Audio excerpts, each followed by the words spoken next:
The room was pitch black, but the blue light from the computer screen on the desk was blinking like a frantic heartbeat. It was 3 a.m., and something about the rhythm of those notifications woke me up from a deep sleep. I rolled over, rubbing my eyes, expecting to see a work email or maybe a spam update on Trent's screen. But as I sat up and focused on the monitor across the room, the notification preview didn't look like work. It was a string of heart emojis. My stomach dropped so hard and fast, it felt like I missed a step on a staircase. I threw the covers off and walked across the cold laminate floor, my bare feet making no sound. Trent was fast asleep behind me, snoring softly, completely unaware that his entire secret life was lighting up the room. I sat in his desk chair and moved the mouse. The screen brightened, hurting my eyes, but I couldn't look away. It was a chat window. A long, scrawling conversation with a contact named Kylie. The most recent message, sent just 2 minutes ago, wasn't from her. It was from him. He must have fallen asleep right after hitting send. It read, "Good night, beautiful. I wish I was there instead of here." I felt the blood drain from my face. He didn't even bother to minimize the window. It was right there, open and arrogant, waiting for me to see it. The betrayal hit me before I was fully awake, a cold wave crashing over my head. I clicked the scroll bar and dragged it up, bracing myself for whatever poison was waiting in the history. The chat history went back weeks. I scrolled through lines of text that made my skin crawl. There were jokes, complaints about his boring life, and endless flirting. But then the tone shifted. I stopped scrolling when I saw a message from last Tuesday. It was a photo of him in the bathroom at his office, smiling that half smirk he used to give me when we first started dating. Beneath it, he typed, "I miss your body. I can't focus on work today, thinking about you." I covered my mouth with my hand to stop a sob from escaping. I didn't want to wake him yet. I needed to see it all. I kept reading. A few lines down, he bragged about the previous weekend. That Saturday, I had been working a double shift at the warehouse to pay off our credit card debt. While I was lifting boxes and sweating through my uniform, Trent had been here, in our apartment. The text read, "It was so risky having you in my bed, but worth it. Her side of the mattress smells like you now." I froze. I slowly turned my head to look at the bed where he was sleeping. The sheets were the gray cotton ones I bought on sale 3 months ago. I had washed them, folded them, and made that bed with care. The idea that he had brought a stranger into our sanctuary, the place where we slept, the place I worked overtime to afford, crushed my chest. I felt like the air had been sucked out of the room. I wasn't just sad, I felt dirty, violated. The man sleeping 5 feet away wasn't my husband anymore. He was a stranger. My hands were shaking so badly I could barely hold the mouse. I took a photo of the screen with my phone, capturing the timestamps, the names, the filth. Then I stood up. The shock was starting to wear off, replaced by a vibrating, hot panic. I walked over to the bed and shook his shoulder. Hard. "Trent, wake up." He groaned, swatting my hand away like I was a buzzing fly. "What time is it?" he mumbled, burying his face in the pillow. "Wake up," I said, my voice trembling but loud. "Who is Kylie?" That name acted like a bucket of ice water. He sat up instantly, eyes wide, blinking in the dark. He looked at me, then at the glowing computer screen across the room. He didn't ask what I meant. He didn't try to deny it. He didn't even look guilty. He just looked annoyed that he'd been caught. He rubbed his face with both hands and sighed, a long, exasperated sound. "Look, Mara, I didn't want you to find out like this." "You didn't want me to find out?" I whispered, tears finally spilling over. "You brought her into our bed, Trent." He looked at me, his face blanked and cold. There was no fight in him, no apology. He just stared at me and said, "We should probably get a divorce. I haven't been happy for a long time." The numbness hit harder than the words. He wasn't fighting for us. He was relieved. The next morning was a blur of gray light and silence. We lived in a small two-bedroom apartment, and neither of us could afford to move out instantly. Our lease had 6 months left. We shared one bank account that was constantly hovering near zero, and we shared one beat-up sedan. So I had to do the impossible. I had to walk into the kitchen and make coffee while the man who broke me sat at the small round table scrolling through his phone. I poured my coffee, the ceramic mug clinking loudly against the counter in the quiet room. I sat across from him. He didn't look up. He was texting. A small, secret smile played on his lips, the same smile I used to love. Now I knew who it was for. "Are you going to work?" I asked, my voice sounding raspy and foreign to my own ears. "Yeah," he said, finally glancing up. "I'm taking the car. I have to stop by a friend's house before my shift." A friend's house. He meant her. He was going to see Kylie before work. He wasn't even hiding it anymore. He took a sip of his juice, checked his watch, and stood up. "I'll be back late," he said casually, grabbing his keys. I watched him walk out the door, the heavy thud of the deadbolt echoing in my chest. It was torture in slow motion. I was stuck in a box with a ghost, forced to watch him live a new life while I was still sweeping up the pieces of the old one. Over the next week, the apartment became a war zone of silence. We passed each other in the hallway like strangers, but sometimes we had to talk about logistics, bills, the car, groceries.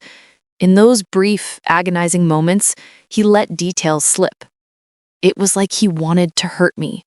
Or maybe he just didn't care enough to filter his thoughts. I found out Kylie wasn't just a coworker. She was the new receptionist at his office. And she was young, 18. She still lived at home with her parents. Trent was 28. The age gap made my stomach turn. He told me about her one evening while he was ironing a shirt he was wearing to go out with her. "Her dad is pretty cool," Trent said, smoothing the collar. "He likes me. We talked about football for like an hour last night." I stared at him from the couch, my book forgotten in my lap. "Her dad?" I asked. "Does her dad know you're married? Does he know you're living with your wife?" He shrugged, unbothered. "It's just a roommate situation until the lease is up." He actually smiled as he said it. He was playing house with a teenager, charming her parents, rewriting reality to make himself look like the good guy. I wondered how long that smile would last when the ugly truth eventually came out. 2 days later, on a rainy Tuesday, the absurdity of my life hit a new peak. I was getting ready for my shift at the warehouse, pulling on my work boots by the door. Trent walked in from the bedroom, fully dressed, smelling of the cologne I had bought him for Christmas. "Hey," he said, stopping in front of me. He looked serious, almost earnest. "I need a favor. The car is low on gas and I'm running late. Can you drive me to Kylie's house? It's on your way to work." I froze, one boot halfway on. I slowly looked up at him, trying to process the words. He wanted his wife to drive him to his mistress's house. "Are you joking?" I asked, my voice flat. He frowned, looking genuinely confused. "What? It's literally on the way, Mara. It saves gas. Why are you being difficult?" I stared at him like he had grown horns. He wasn't trying to be cruel. He was just completely detached from reality. In his mind, I had ceased to be a person with feelings. I was just a utility, a driver, an obstacle. "I'm not driving you to her house," I said, standing up and grabbing my keys. "Walk, or ask her dad for a ride." I slammed the door before he could answer, shaking with rage as I marched to the car. He had lost all shame. He was hollowed out, devoid of empathy, and that made him dangerous. My heartbreak was starting to calcify into something else, something sharper, pure, shaking anger. I spent my shift lifting heavy crates, visualizing Trent's face on every box I slammed onto a pallet. My coworkers asked if I was okay, but I just nodded and kept working. I needed the money. I needed to get out of that lease. Around 2 p.m., I was stocking shelves near the front of the warehouse when I heard a familiar voice. "Mara! Hey, Mara!" I turned around. Trent was standing at the entrance of the loading bay, waving at me. He was wearing his casual clothes, looking frantic. My manager, a stern man named David, looked from Trent to me with raised eyebrows. Other employees stopped what they were doing to stare. I walked over to him, my face burning. "What are you doing here?" I hissed. "I'm working." "I need the car keys," he said loudly, holding out his hand. "Kylie wants to go to the mall and I promised I'd take her. You're stuck here anyway, right?" Customers were watching. My coworkers were watching. He was standing there asking for her car to take his girlfriend shopping, completely oblivious to how humiliated I felt. I wanted to scream. I wanted to punch him, but I held myself together just enough to reach into my pocket. "Leave," I said, dropping the keys into his hand. "Just leave."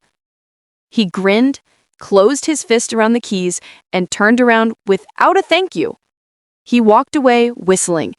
I stood there, the heat of humiliation radiating off my skin, knowing everyone had seen my weakness. The humiliation followed me home like a shadow. I barely slept that night. The next morning, I sat at the kitchen table with my laptop, trying to budget my way out of this mess. I checked my bank account, still dismal. Then, a notification popped up in the corner of my screen. It was an email from our car insurance provider. Subject: Policy Update Confirmation. I frowned. I hadn't touched anything on our insurance. We had a basic policy for the sedan, state minimums because money was tight. I clicked the email, assuming it was a mistake or maybe a rate hike notification. The email loaded. "Dear Mara, thank you for adding a new vehicle to your policy.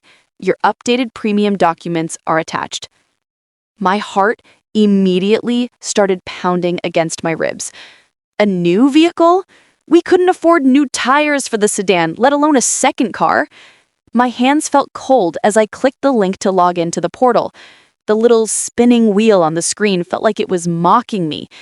I thought maybe Trent had rented a car and accidentally used our insurance info, or maybe it was identity theft. But as the dashboard loaded, a sick feeling settled in my gut. It wasn't a mistake. Something was very, very wrong.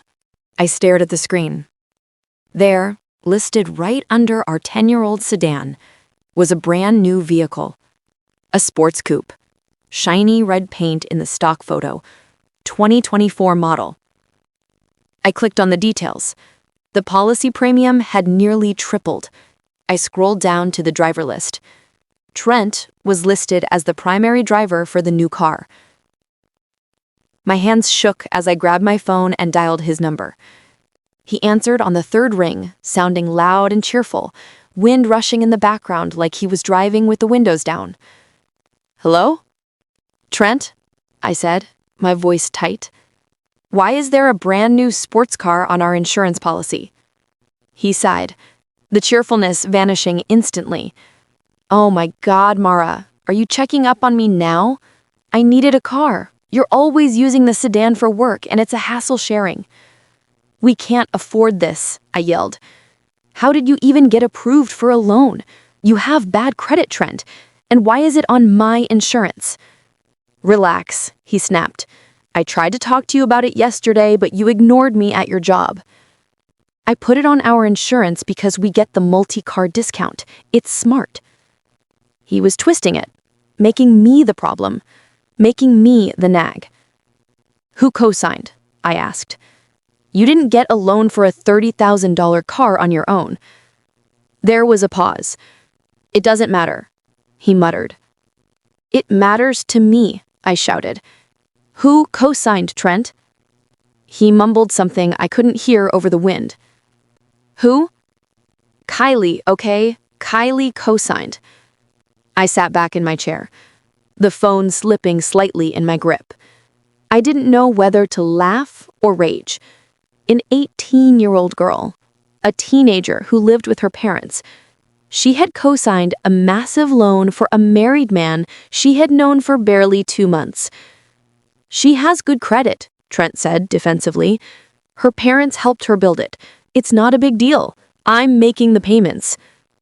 "She's a child, Trent," I said, my voice dropping to a whisper. "You are using her financial future to buy yourself a toy." "She's an adult," he shot back, "and she trusts me, unlike you." The audacity took my breath away. He was preying on this girl's naivete, dragging her into debt and using my insurance policy to cover his tracks. "Take it off the policy. Get your own insurance." "I can't," he said. "I got quotes. It's too expensive on my own." "Just leave it, Mara. I'll Venmo you the difference in the bill. Stop being so dramatic." He hung up. I stared at the phone, listening to the silence of the kitchen. He had trapped me again. I looked back at the insurance numbers on the screen. The new monthly bill was staggering. It was more than our rent. Trent promised to Venmo me the difference in the bill, but I knew Trent. He'd pay the first month, maybe the second. Then there would be an excuse. Work was slow, or I had to buy Kylie a birthday gift. And because the policy was in my name, since I had the better driving record, I would be legally responsible for the bill. If I didn't pay, my credit would be ruined, not his. He didn't apologize. He didn't ask. He just acted like it was my job to facilitate his midlife crisis. He wanted the freedom of a single man with the safety net of a married one. I paced around the kitchen. I felt cornered. I was subsidizing the vehicle he would use to drive his girlfriend around. Every time that money left my account, I would be paying for my own humiliation. I sat down again and looked at the computer. Trent thought he was untouchable. He thought I was just the nagging wife who would eventually roll over and handle the paperwork like I always did. He underestimated how much the last few weeks had changed me. The sadness was gone. The shock was gone. What was left was cold, hard math. Something inside me snapped. It wasn't a loud explosion. It was a quiet click, like a lock sliding into place. I realized he might have broken my heart. He might have wasted years of my life, but he was absolutely not going to break my wallet. That was the line. I looked at the policy details again. I was the primary policyholder. Trent was a listed driver. The policy was mine to manage. He had added the car using my login info, which he knew, but he hadn't changed the administrative rights. I took a deep breath. The anger that had been making my hands shake suddenly settled. It sharpened into clarity. I didn't need to scream at him. I didn't need to slash his tires or throw his clothes on the lawn. I just needed to protect myself. If he wanted to be independent, if he wanted to play the big shot with his new car and his young girlfriend, then he should have the full experience. He wanted the car on my policy to save money. Fine. I would keep the car on the policy, but I was going to make some adjustments. I opened the Edit Coverages tab on the insurance portal. My heart beat steady and slow. I looked at the new car, the 2024 red sports coupe. Currently, it had full coverage: comprehensive, collision, gap insurance, uninsured motorist protection, low deductibles. It was the gold standard package, expensive and safe. I clicked the drop-down menu. First, I removed the collision coverage. That was the part that paid to fix his car if he hit something. Click. Gone. Next, I removed comprehensive. That covered theft, fire, or hitting a deer. Click. Gone. I lowered the property damage limits to the absolute state minimum required by law. I kept the liability insurance because legally the car had to be insured to be on the road, and I didn't want to break the law. I just wanted to stop protecting his asset.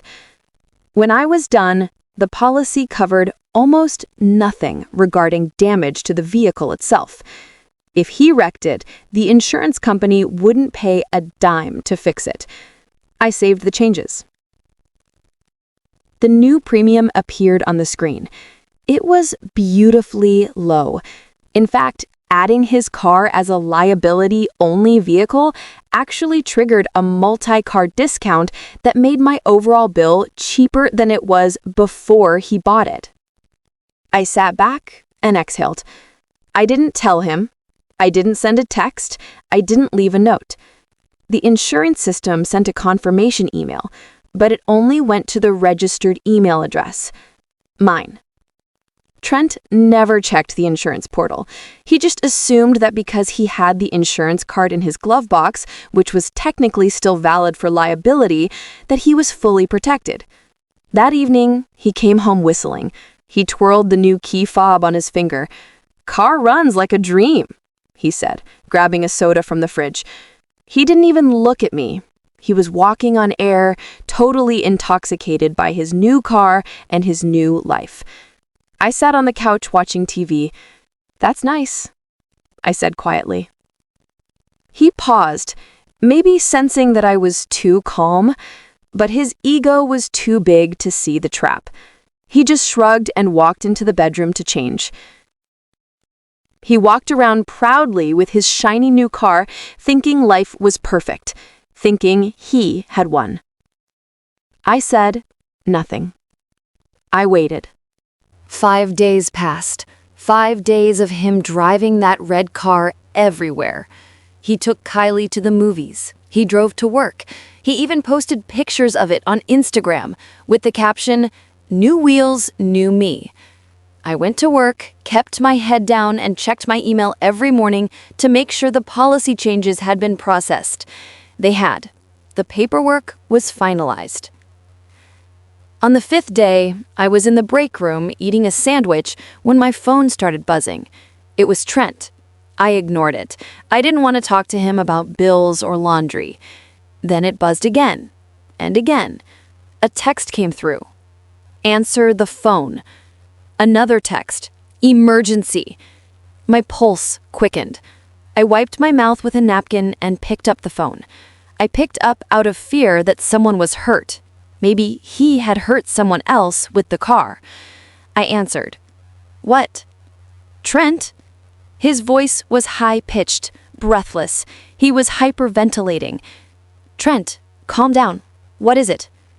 I got hit," he choked out.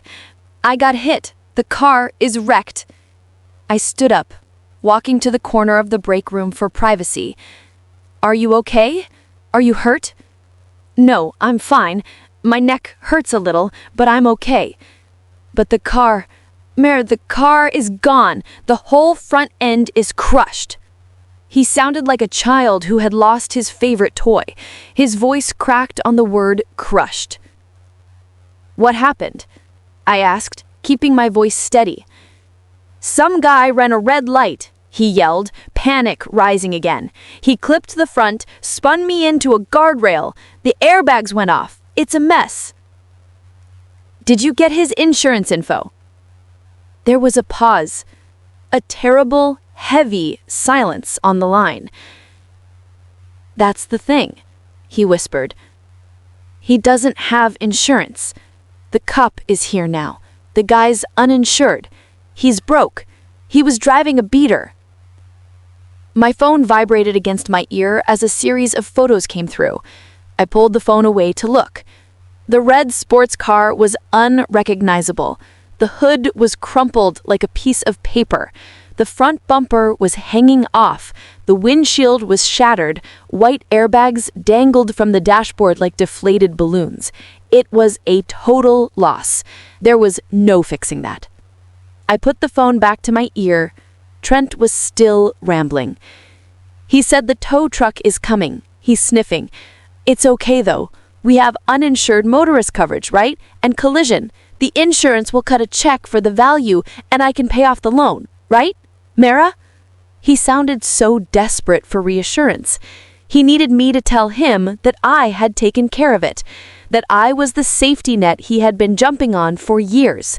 The insurance will handle it, right? My stomach twisted. It wasn't guilt, exactly. It was the heavy realization of the hammer dropping. He didn't know yet. I need to check the policy, I said, my voice cool. I'll call you back. Check it now! I have to tell the tow truck driver where to take it. I said I'll call you back, Trent. I hung up. My hands were trembling slightly, but not from fear, from adrenaline. I opened the insurance app on my phone. I logged in. I looked at the active coverages for the 2024 Sports Coupe. Collision? Declined. Comprehensive? Declined. Uninsured motorist property damage? Declined. I looked at the numbers. It was black and white. The insurance company would cover any damage Trent caused to other people, liability, but they would pay exactly $0 for his car. I felt a mix of victory and a dark, sinking pit in my stomach. I knew exactly what this meant. The bank loan for $30,000 was still very much alive. The car was dead. And the cosigner, Kylie, the 18-year-old girl who signed her name on the dotted line, she was on the hook for the entire amount. I took a deep breath and dialed Trent back. He answered on the first ring. Well, did you call them? What's the claim number? Trent, I said. There is no claim number. What? I updated the policy 5 days ago. I removed collision and comprehensive coverage to save money. You said the premium was too high, remember? Silence. Absolute, dead silence. Then a sound I had never heard from him before, a strangled noise of pure terror. You what? The car isn't covered, Trent. The insurance won't pay to fix it, and they won't pay off the loan. You're lying, he screamed. It was a raw, shredding sound. You're lying. You can't do that. It's my policy, I said. I can do whatever I want with it. You're responsible for the damages. He started crying. Real, shaking sobs. Not the fake tears he used to get his way. This was the sound of a man watching his life incinerate. The loan is $30,000. I can't pay that. I don't have a car to get to work. Mara, please. I listened to him beg. I almost felt sorry for him. Almost. Then I remembered the text message about my bed. Call them. Call the insurance company. Tell them it was a mistake. Tell them you clicked a wrong button. Please, Mara. Kylie's parents will kill me. I already called them. I lied. I hadn't called them, but I knew it wouldn't matter. But to prove a point, I hung up and actually called the agent. I put on my best frantic wife voice. I cried. I begged the representative. Please, I stopped into the phone. My husband wrecked the car. Is there any grace period, anything? The representative was kind. She apologized profusely. I'm sorry, ma'am, she said gently. But the changes were made and signed electronically 5 days ago. The coverage was declined. We can't retroactively add insurance to an accident that already happened. That's insurance fraud. I understand. I hung up. I sat in the break room for a moment, drying my fake tears. Rules were rules. Nothing could be done. I had done my due diligence. The system worked exactly as it was designed. I called Trent back and told him the news. He didn't scream this time. He just sounded hollow, defeated. They won't cover it, I said. He breathed heavily into the phone. Okay, he whispered. Okay. Then he said something that shocked me. He forgives me. I blinked. Excuse me? I forgive you for changing the policy, he said, his voice trembling with a weird mix of martyrdom and delusion. I know you were angry. I deserve this for cheating. This is my punishment. I shook my head, stunned. He was trying to reframe it. He couldn't accept that he was just an idiot who drove an uninsured car. He had to make it a cosmic transaction. He had to make himself the victim who was accepting his fate. Maybe, I said, or maybe you just should have gotten your own insurance. I'm going to have to declare bankruptcy, he mumbled. And Kylie, she's going to be ruined. He meant it. He was looking at the abyss. He hung up without saying goodbye. He had no choice but to accept it. The next few weeks were a chaotic spiral. The car was towed to a scrapyard. The loan company came calling immediately.